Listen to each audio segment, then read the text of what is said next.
everybody. Welcome to this session where I am joined by Casey, who is the CMO at ShipBob.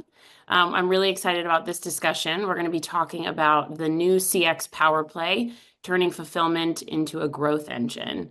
Casey, welcome. How are you? I'm great. Good to see you, Carly. Yeah, good to see you too. Well, first off, I'd love for you to tell us just a little bit about yourself, how long you've been at ShipBob, and then, talk about ShipBob a little bit so everybody in the audience knows who you are. Perfect. Casey Armstrong, the CMO over here at ShipBob. I joined back in 2018, which is probably when we first crossed paths, Yeah, Carly. yeah, yeah. Um, we've evolved quite a bit since I joined. We now support, thousands of brands. We should ship around 100 million orders this year alone. Um, We've got over 60 facilities around the world, and it's all powered by the ShipBob technology. And we can help support brands from day one. And our goal is, if we're not your first fulfillment partner, we're your last fulfillment partner. And we've got the global facilities along with omni-channel capabilities. So whether you're selling direct to consumer, retail, wholesale, marketplace, checking out some of the emerging channels, we can help support you across the board. And so really your one-stop shop for all things supply chain and fulfillment. oh, that's awesome. Massive growth and not that, I mean, I guess 2018. Sometimes I'm like, that's a good amount of time, but that's pretty wild. Well, let's chat a little. So, why do you believe, we're just gonna jump right in, since we're keeping these kind of short and quick. Why do you believe fulfillment is one of the most overlooked growth levers in CX today?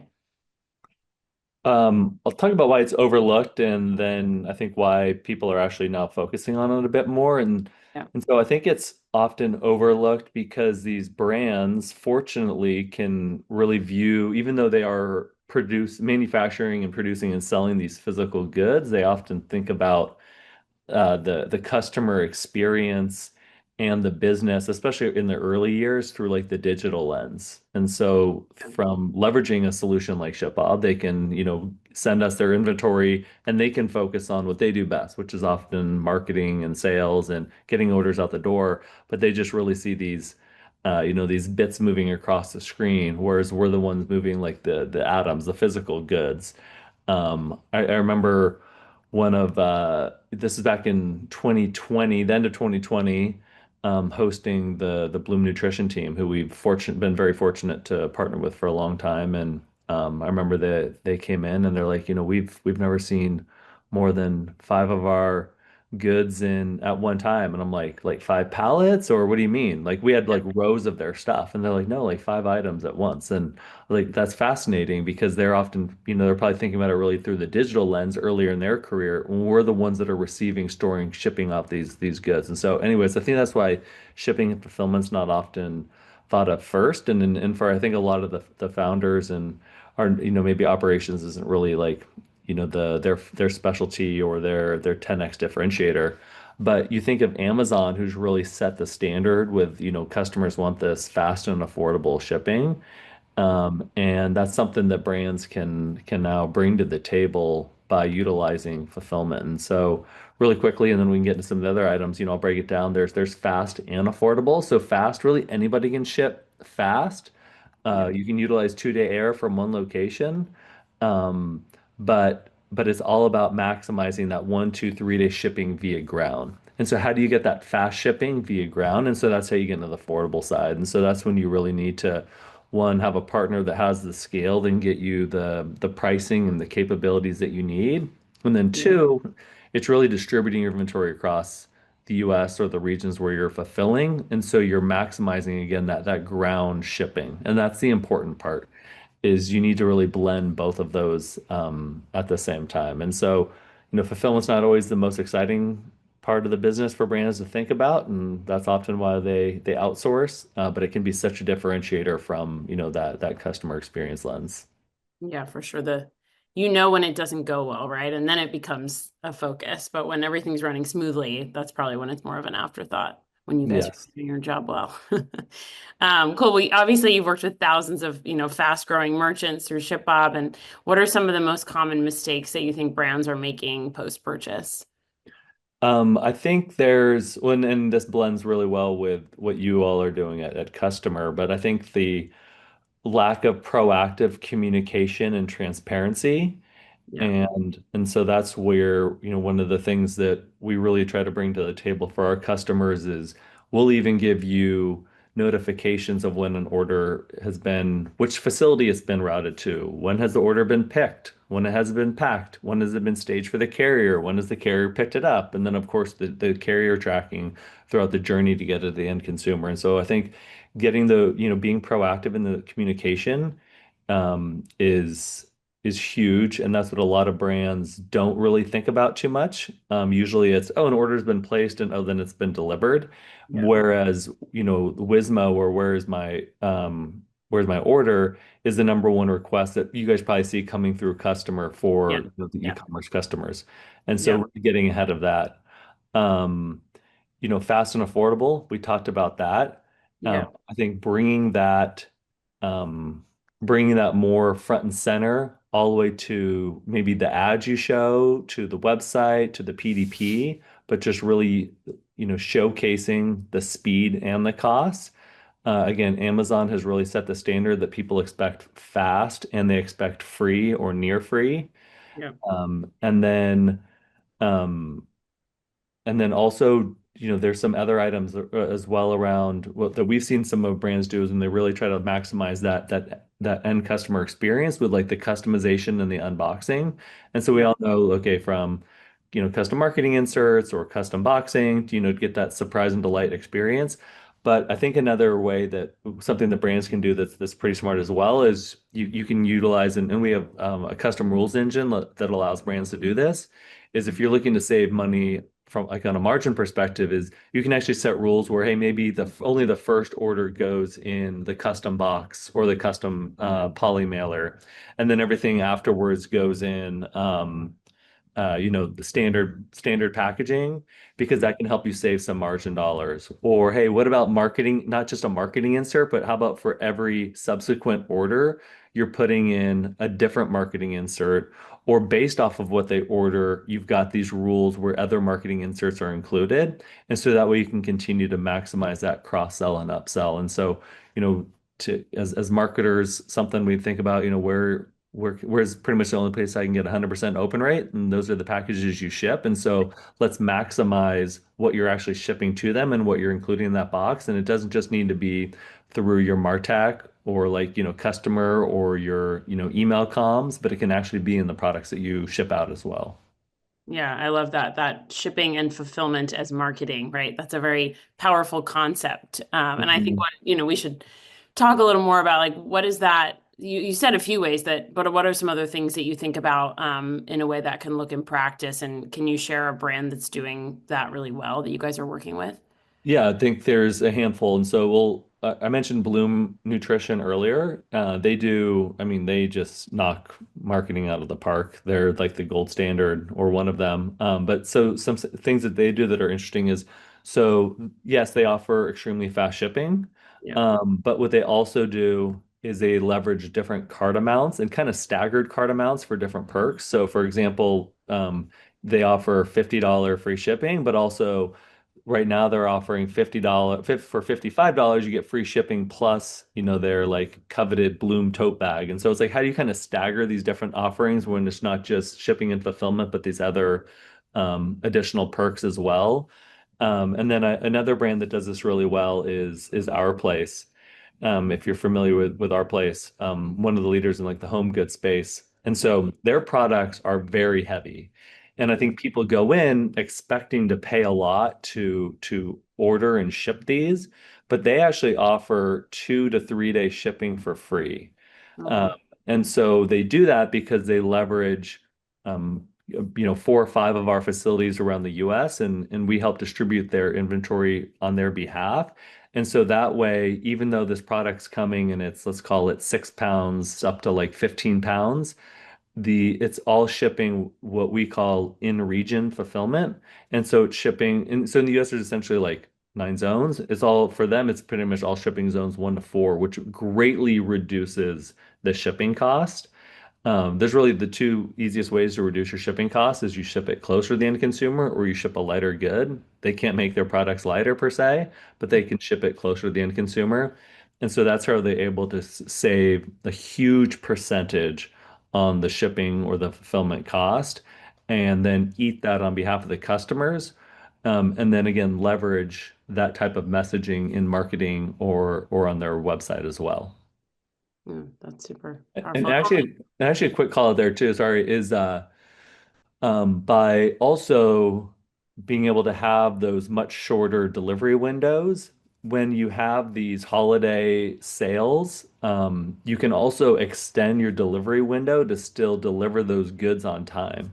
And so that's something that they've actually talked about quite a bit, where take the Christmas holidays, for example, the carriers and then your fulfillment partner should always give you, hey, here's the cutoff date for when you can ship your goods and still get it to your customers, let's say by Christmas.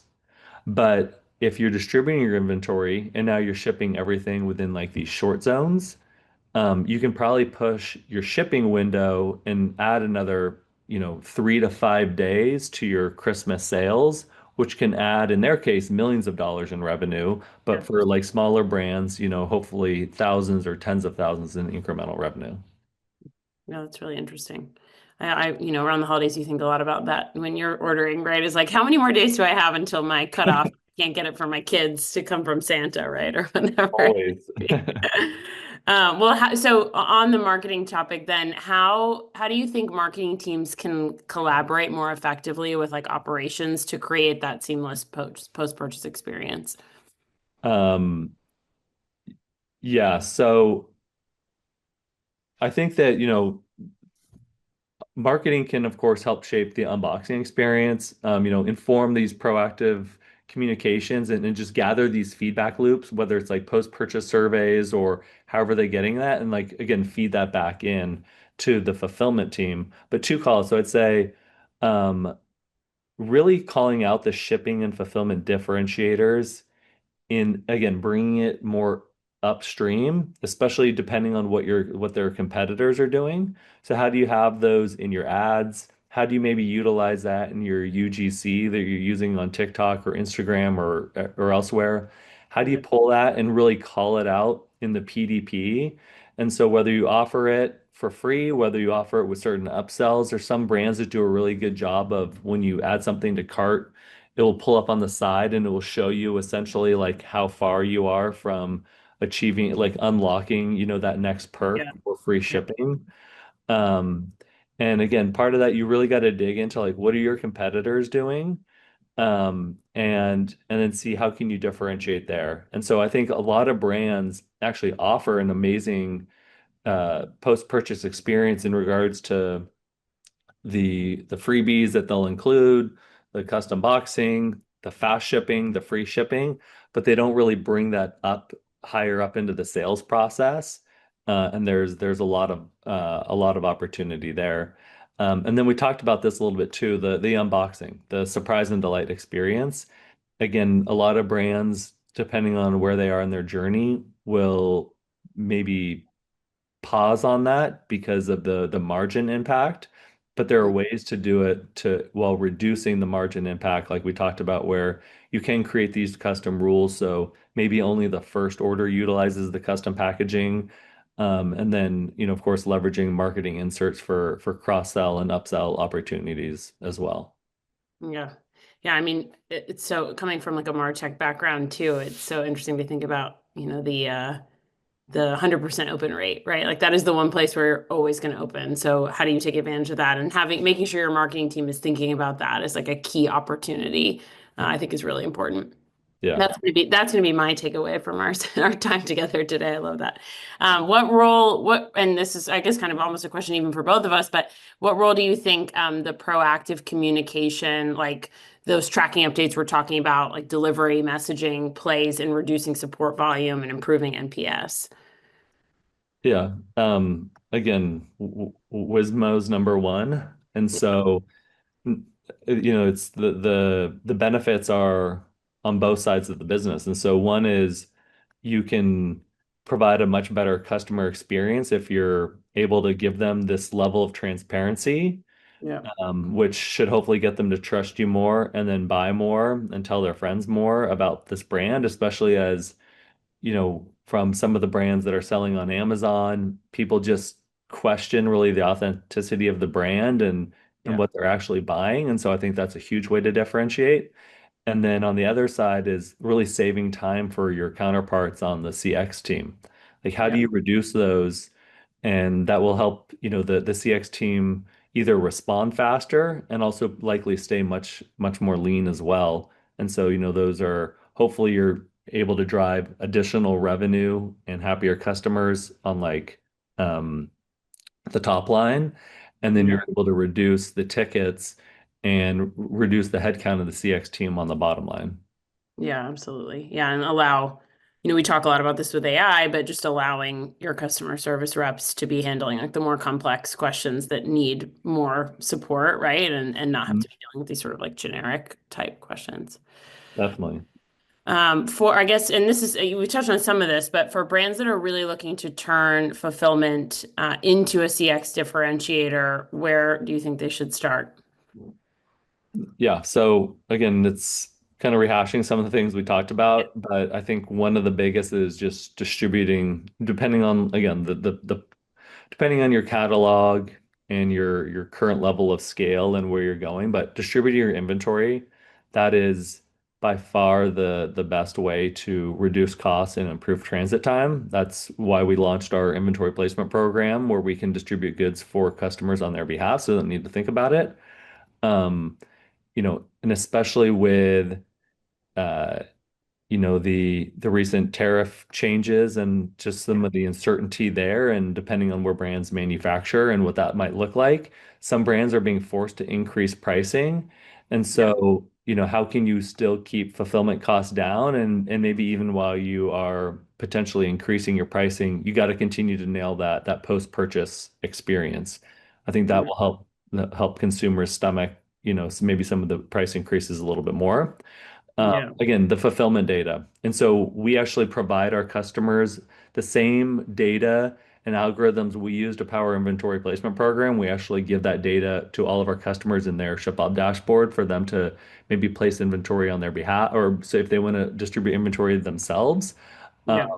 But also those data points again at the order level, like we talked about, you can push that to your CX solution or your MarTech solution to give the consumers updates of what's happening, not just, hey, we got your order and oh, hey, it's been delivered, but has this been picked? Has this been packed? So few brands leverage this at scale, and it can be done, relatively easily. And again, just that way you're building additional trust with your customers. And then lastly, I think if you are providing this differentiated experience, especially across some of your bigger competitors, like pull that up into higher up into the marketing funnel. Again, how can you showcase that in ads? How can you showcase that across some of the channels that you're working with? And oftentimes people will say, well, I can get this for free, or I have to pay for this, or I can get this fast, and for this, I don't know. It can often be the differentiator between, getting that sale or losing it to another brand. And we know getting the first sale is always that much harder than getting the follow-up sale. And so, you always want to na nail that first sale if possible. Yeah. Yeah, I think it's funny. Trust, well, it's not, I guess it makes sense, but trust has been coming up on every session in various ways, like around, with the brands, and wanting to create that like kind of one voice of the customer, right? And I think thinking about that unboxing experience you're talking about, like allowing them to use that for UGC, right? And that Mm, authenticity and then trust with the brand, I think is really powerful. So I yeah. love that.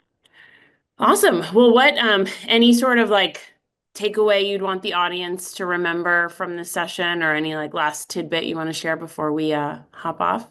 Um, there's a lot of chaos right now in supply chain. It seems like there's always something new. Of course, if brands have any questions, even if they're not looking to move, they can always reach out, and we're happy to share the latest of what we're seeing again from tariffs to de minimis and what's happening not just in the US, but other countries are making changes as well. And so it's a lot to navigate right now, especially while these brands are just trying to run things business as usual. But if anybody has questions, let us know. Yeah, it's good to know you guys are there to help. I'm sure lots of folks will want to take you up on that. Yes. Well, thank you, Casey. This was great. Appreciate the time. And yeah, I hope everybody enjoys the rest of the sessions and has a great rest of the day. Thank you, Carly.